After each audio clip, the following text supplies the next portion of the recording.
Assalamualaikum warahmatullahi wabarakatuh. Saudara-saudara mahasiswa yang mengikuti mata kuliah ekonomi politik, kita lanjutkan pada pertemuan yang ke-14 pada hari ini. Kita akan membahas tentang politik ekonomi internasional.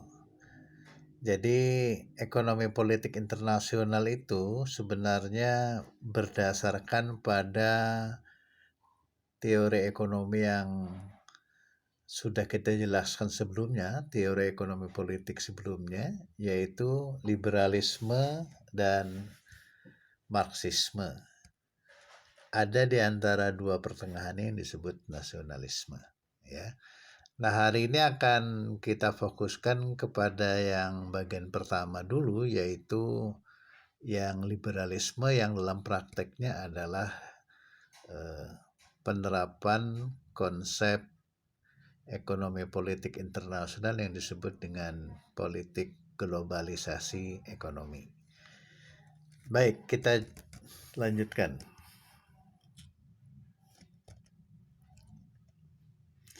Ini adalah gambaran dari international political economy, ya, bermula dari dua pertanyaan.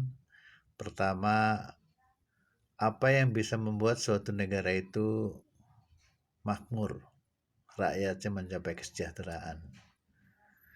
Dan yang kedua pertanyaannya, untuk mencapai kemakmuran suatu negara itu, bagaimana peranan negara dalam mencampuri urusan politik ekonomi? Nah, dalam hal ini, ya, secara garis besar, ada tiga paradigma atau tiga pendekatan atau tiga macam teori dasar dalam politik ekonomi internasional.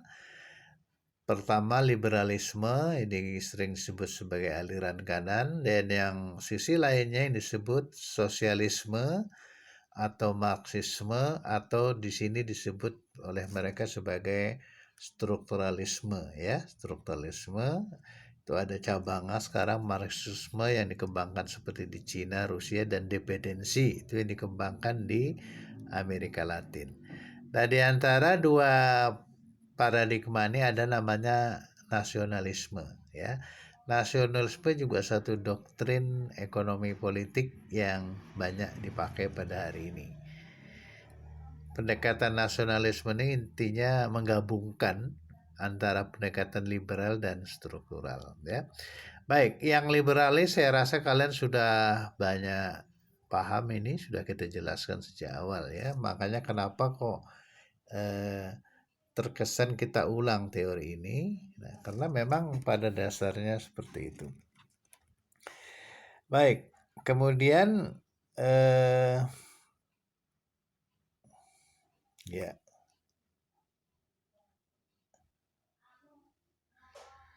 tentang peran negara, ya, peran negara dalam ekonomi itu sudah dijelaskan seperti contoh di negara-negara komunis atau penganut Marxis, dan di negara-negara yang menganut paham Amerika dependensi ratio, ya, teori dependensi atau teori ketergantungan ini terdapat di Amerika Latin dan Afrika yang banyak. Basic teorinya sama saja, yaitu Marxis dan komunis, ya. Ini sudah kita jelaskan juga, termasuk yang sekarang berkembang di Cina itu pada dasarnya adalah model strukturalis atau komunis yang berkembang, ya. Nah, di antara dua tadi kita jelaskan ada yang disebut dengan aliran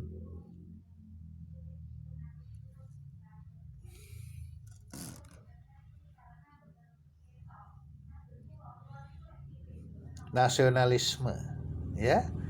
Nah, nasionalisme ini juga satu pemikiran ekonomi yang sebenarnya dia tidak ke kiri, tidak ke kanan, ya. Jadi banci sebenarnya kalau kita lihat di sini. Jadi negara ikut dalam mengatur tapi tidak sepenuhnya, sebagian juga masih di diselenggarakan oleh sektor swasta. Ini adalah para penganut atau penganjur teori-teori ekonomi nasionalis, ya. Nah, baik, kita teruskan.